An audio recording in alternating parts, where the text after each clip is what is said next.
FIR league ஆனது தான் வந்து பெரிய இஷ்யூவா பேசப்பட்டது. சார் டெக்னிக்கல் கிளிச் தான், லீக்கேஜ் கிடையாது, முடிச்சுட்டு போயிருங்க. எனக்கு ஒன்றும் பிரச்சனை கிடையாது, நான் அரசாங்கத்தை நம்ப தயாரா இருக்கிறேன். இல்ல சார் 4 பேர் திருடி எடுத்துட்டாங்க சொல்லுங்க, நான் நம்ப தயாரா இருக்கேன். நீங்க தான் சொல்றீங்க டெக்னிக்கல் கிளிச்னு, நீங்க தான் சொல்றீங்க எஃப்ஐஆர் போட்டோம்னு, நீங்க தான் சொல்றீங்க என்ஐசி விளக்கம். உங்களுக்கு அந்த கான்ட்ரடிக்ஷன் தெரியலையா? இப்ப இந்த விவகாரத்தை குறித்து எதிர்க்கட்சிகள் கேள்வி எழுப்புற பொழுது உடனடியாக அதிமுக நோக்கி கேள்வி எழுப்புறாங்க. பொள்ளாச்சி விவகாரம் அப்படின்னு சொல்லிட்டு அந்த இடத்துக்கு சொல்லியிருந்தேன். பொள்ளாச்சி விவகாரம் நடந்து அதிமுக போய் திமுக ஆட்சி வந்து 4 வருஷம் ஆச்சு. என்ன பண்ணிருக்கீங்க? எத்தனை பேருக்கு தூக்குல போட்டீங்க? செஞ்சிருக்கலாம்ல.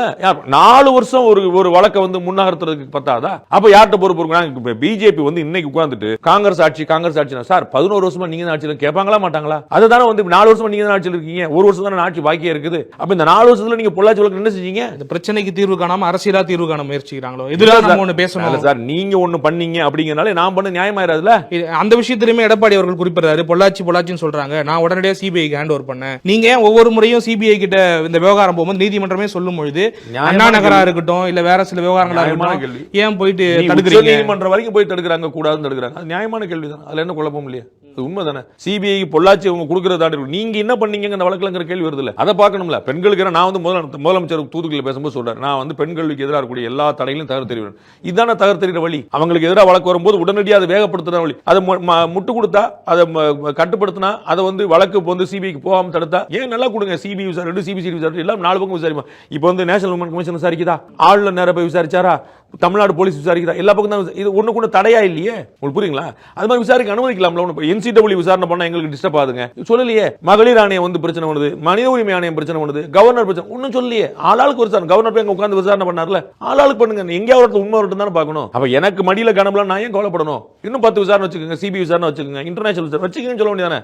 எஃப்ஐஆர் லீக் ஆனது தான் வந்து பெரிய இஷ்யூவா பேசப்பட்டது. சட்ட ரீதியாகவும் தார்மீக ரீதியாகவும் ரொம்ப தப்புன்னு சொல்லிட்டு இப்ப திமுக சார்பில் வந்து என்ன விஷயம் சொல்லிட்டு இருக்காங்க அப்படின்னாக்கா, தேசிய தகவல் முகமை வந்து மேபி டெக்னிக்கல் கிளிச்சா இருந்திருக்கலாம்ன்ற மாதிரி அவங்க ஒரு லெட்டர் வந்திருக்கதா குறிப்பிட்டு ஒரு லெட்டர் வெளியிட்டு இருக்காங்க. அது எப்படி பாக்குறீங்க? அவங்க மேபின்னு குறிப்பிட்ட அந்த லெட்டரையே வந்து ஐடி விங்கோடைய அதிமுக ஐடி விங்கோடைய கோவை சேர்த்து வந்து டிஸ்ட்ரிபியூட் பண்றாரு. அந்த லெட்டரே வந்து ஒரிஜினலா இல்லையான்னு அதே மாதிரி வேற லெட்டர்லாம் எடுத்து காட்டார். அது ஒரு பக்கம் இருக்கட்டும். ஆனா இந்த இடத்துல நீங்க சொன்ன போல மேபின்னு குறிப்பிட்டு இருக்கு. அதனால வந்து இருக்கலாம் இல்லாம இருக்கும். அது விசாரணைக்கு பிறகுதான் வரும். அப்ப வந்து கமிஷனர் வந்து அங்க லீட் பண்ணதான் நான் வந்து கேள்வி முதல் நாள் வந்து பேட்டி கொடுத்தபோது சொல்லிட்டேன். கமிஷனர் வந்து என்ன சொல்லிட்டாரு? இதுல தெளிவா இது வந்து டெக்னிக்கல் கிளிச்னு சொல்லிட்டார். அதுக்கப்புறம் எஃப்ஐஆர் போட்டிருக்காங்க. எதுக்கு? எஃப்ஐஆர் லீக்கேஜ் ஆனதுக்கு. அப்ப எஃப்ஐஆர் லீக்கேஜ் ஆனதுக்கு எஃப்ஐஆர் போட்டுட்டு அது எப்படி லீக்கேஜ் ஆகலான்ட்டு கமிஷனர் வந்து அது வந்து டெக்னிக்கல் தான் சொன்னார்னா அவர் யாரை விசாரிப்பாங்க? அப்ப அதுதான் வந்து நீதிமன்றம் கேள்வி எழுப்புது. அதுதான் எல்லாருக்குமான கேள்வியா இருக்கு. அப்ப நம்ம வந்து முன்னாடியே ஒரு டைரக்ஷன் கொடுத்துட்டோம், எப்படி போய் நிக்கும் வழக்கு? அப்ப நம்ம பாப்போம். ஆமாங்க எஃப்ஐஆர் வந்து டவுன்லோட் ஆயிருக்கு, 14 பேர் எடுத்திருக்காங்க, நாங்க 14 நாள் எஃப்ஐஆர் போட்டிருக்கோம், அது என்னன்னு பாப்போம். அவ்வளவுதான். டெக்னிக்கல் கிளிச் நான் சொல்லிட்டேன்.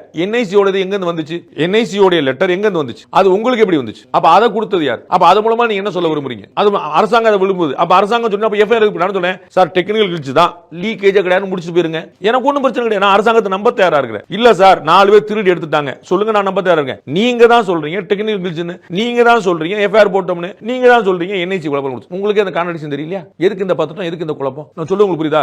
சார் இது டெக்னிக்கல் கிளிச் தான், நான் அடிச்சு எந்த கோர்ட்னால வரேன் சார், நின்றுங்க, ஒன்றும் பிரச்சனை கிடையாது. என்ன நம்ம மடியில கணம் இல்ல, வழியில பயம் இல்ல. இல்ல சார் யாரோ ஒருத்தர் எடுத்துட்டான், அது என்னன்னு பாப்போம், தாராளமா நின்றுங்க, எஃப்ஐஆர் போடுங்க. நீங்க தான் மூணையுமே சொல்றீங்க. இந்த பக்கமும் நீங்க தான் நிக்கிறீங்க, அந்த பக்கமும் நீங்க தான் நிக்கிறீங்க, இந்த பக்கமும் நீங்க தான் நிக்கிறீங்க.